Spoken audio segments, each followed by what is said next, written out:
Today we are going to talk about the CrawlMaster Mini. It is a new ESC that we are coming out with at Holmes Hobbies that by the time this video is released, it will be available. So as you can see, I have the CrawlMaster Mini in my hand in a built-up flat form, low-profile form, and this would be considered the ready-to-run mini version. As you can see, as compared to something like the Mamba X Micro, it has a very similar footprint, a little bit thinner, quite a bit thinner actually, but about the same length, about the same width of controller, and with wires quite a bit lighter because it doesn't have a heatsink and doesn't have a case on it. So I guess we should start out with why you would choose this ESC and what is the big deal about it. So this is actually a 32-bit ESC, and this is going to give us a lot of flexibility for the future. We will be able to implement a universal FOC, field-oriented control, torque vectoring. We can do all sorts of amp throttle, RPM throttle, voltage throttle, just a lot of things in the future that as we continue to engineer on the software side that we will unlock. Now, as far as why you probably just want it today, this is not a programmable controller yet. We are still working on the interface and the programming device, but it is a completely silent controller. At least on the majority of motors, it is going to be so silent that at least it won't annoy you. So that is really the big draw for a lot of folks, but it is actually going to give us lower startup speed than the average controller out there. It has what we call a sine wave startup. Not only does the sine wave, it's an approximated sine wave, but the sine wave makes motors quieter, but it also allows us to lock in the RPM. So it's got a lot of really neat features just out of the box as it sits. You would want to use this on a smaller rig, a single speed rig, I should say. The weight limit really isn't too much of a big deal on that, but we don't want to put it in a TRX4 that has a second gear. It's just a really tiny controller, and second gear, unless you're running a 1000 kV motor, it's going to put a lot of load on the system and it will overheat this little guy. Same thing for towing. I wouldn't recommend it for towing, rock racing, anything like that. Although for towing, you could probably get away with a 1000 kV motor as well, and this guy won't overheat because 1000 kV motors, they don't require many amps to produce torque, and what we really need to do is keep the amperage down on a small controller like this to keep them happy. But this is flexible from 2S to 4S input, so you can run 1000 kV on 4S and still get a good bit of power out of it and a lot of torque for sure. So that would be my recommendation. You want to use this on something like the Enduro single speed rig, or an SCX 10.2, an SCX 10.3, I mean really all kinds of rigs except for true rock racers, bashers, and two-speed rigs. So that's just my recommendation to start out from. Your mileage may vary. Maybe you can kind of squeak by with some low kV motors in rigs like that though, but you're gonna have to figure that out and really keep an eye on the temperature on this. All right, it is silent with most motors. It does have an RPM lock at low speed operation, and then we go into normal voltage style throttle at high speed operation.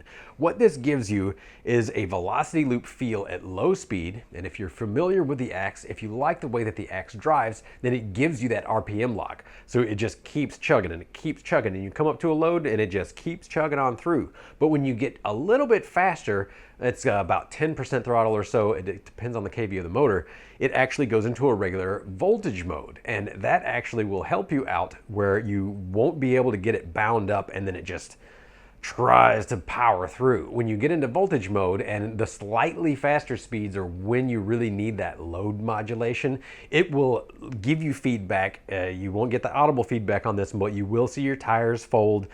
You will see your vehicle slow down just a little bit until you get to that threshold where it switches back to the RPM lock mode. And it makes sure that it doesn't stall all the way. Essentially, it's like an anti-stall protection on there. So it's honestly a really cool driving feel. And although I don't like the driving feel of the axe because it is, typically at least, you can program them, but it is a RPM based mode all the time, or you can kind of turn it down to where it's softer, so to speak, but it's softer all the time. This gives you the RPM lock at low RPM when it is needed most to prevent stalling, and then it goes into your voltage mode so you can control your torque and prevent parts breakage. So it's a really cool driving feel, if I do say so myself, and I actually really like it. So maybe changing my mind a little bit on that RPM lock mode, because it does have torque control when you need it. So you're gonna have to drive one, I guess, to really get a feel for it. But my testing, I really do like it. And the low speed control in this thing is really awesome. We're gonna show you here in a minute. What else on here? So we don't have a BEC internal on this version 1. It is an opto-isolated one. There's two reasons why. One was because I know that a lot of people don't even use the internal BECs anymore. They'll just throw a Castle BEC on there. But if you use a direct power servo, you need to power your radio. So we are providing this little 3 amp 5 volt regulator that you can splice into your RX wire if you need to power your radio. That's what I've done on this guy because it has a direct power servo. And we will have a video that goes over all of that as far as wiring it up if you have a kit or if you have it ready to run, how to wire in this switch mode BEC and getting the best performance out of this little system. There's no on-off switch. It's about as clean as we can have it. I do have a JST installed on this for direct power servos. I do have my external BEC installed on this to power up a radio, but otherwise this is it. No on-off switch to fail. You won't see any on-off switches on any of my future products as far as motor speed controllers. You plug it in and you go. And that's pretty much it. And you just got to be sure that you unplug it. But the idle amp draw on this guy is so low that if you do happen to leave it plugged in for an extended period of time, as long as it's not for days or weeks, then your battery would actually be fine.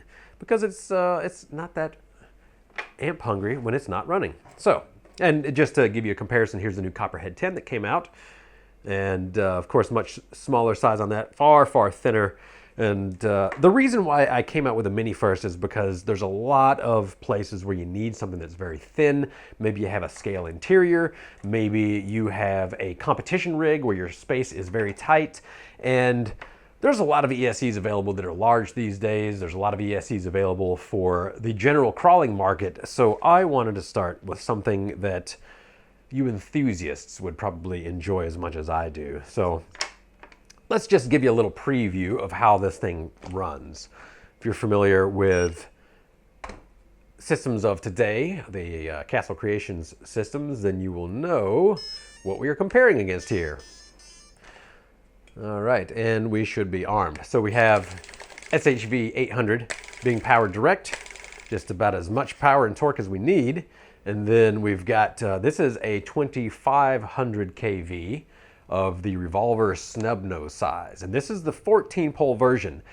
For production, I don't actually recommend that you would use something as fast. And we have those limits on the website. So the limits are 2200 kV for 14 pole, 2500 kV for 10 pole, which we have revolvers that will be released soon, available 10 pole. They're already made, we just need to put them on the site. And then for 4 pole and 6 pole, a 2700 kV limit. And that is what I have found through my testing to be where we need to be. All right, so here we go. I can probably just give a teeny bit of forward throttle on this. Is it gonna go? Yeah, there we go. So it's running. You're not hearing the squeal of the ESC. And this is the RPM lock mode. About right there. That's where it gets into our regular voltage mode. But RPM lock mode, let's just take a look here. I'll put a little something in front of the tire, and I'm just going to use my throttle trim. Let's see, which way is going to give me forward locomotion? There we go. So just enough to give it a little throttle. I'm doing what people love to show on Facebook, which is not actually driving the rig, but at low speed, as you can see, it just overcomes the obstacle. And at this low of a speed, I'm not going to be worried about it breaking parts. Also, it does have a stall protection, so if I completely lock this down, it has to get to a pretty hard bind, but it will skip. And this is sensorless. Keep in mind, this is sensorless, but it skips and then it gets right back into it, so it's letting you know, man, that's a really hard load. This is a much harder load than what you will find in typical crawling, unless you're in a competition sort of setting. And in a competition setting, you are going to want that load feedback so that you don't have your rig jammed up and then have it bounce out. Maybe not at all RPMs, of course, but it's always a give and take, I'll say. But you know, here it is. It's going. It is able to just chug right through little loads like that And at this low speed, I do find it to be most imperative. You can see all the drivetrain slop catching up. I do find it most imperative at the lowest speeds to have this sort of feedback. Along with that, this does have 100% drag brake already controlled into it. It does have active drag or active freewheeling or synchronous rectification, however you want to call it, to where when you are on throttle, let's just give her a little throttle, and you go over something, that it'll try to, oh, I gave it a little more throttle at the same time that I pushed it. It will keep your rig speed stable. So it's not quite a true velocity loop in that sense, but it does try to keep the motor at whatever speed. So I'm trying to push it faster and it won't let it go faster until I give it more throttle. So I do hope that helps explain some of the features. Didn't really have too much of a list today for explaining what's going on, but it's quiet. It runs Outrunners perfectly. It's a sensorless system right now. It does have sensor ports on there, or sensor, maybe you can see on this camera here. It's got, oh, I'll just show you on this one. It's got some soldering points for sensors to go on there in the future. We don't have that unlocked in our software yet, but as I said, we're still working on the software on the programming suite, also on the licensing from Castle, because using your RX wire to program is something that they have a patent on, so we want to make sure that we are well within the patent and that Castle is getting whatever they need to have that on our ESCs and not be, what's the term for it, you know, trying to be a shyster in the market, having features that we don't own the patent for. We don't want to do that. So one step at a time. This has been a long project. This has been a really hard project for everybody involved. This is not an OEM from another company. This is everything that we're doing here at Holmes Hobbies to make this happen. So I do hope you enjoyed this video. I hope that explains this a little bit. If you do have any questions, post them down below. I will do my best to get to them. And as always, thanks for tuning in and have a good day.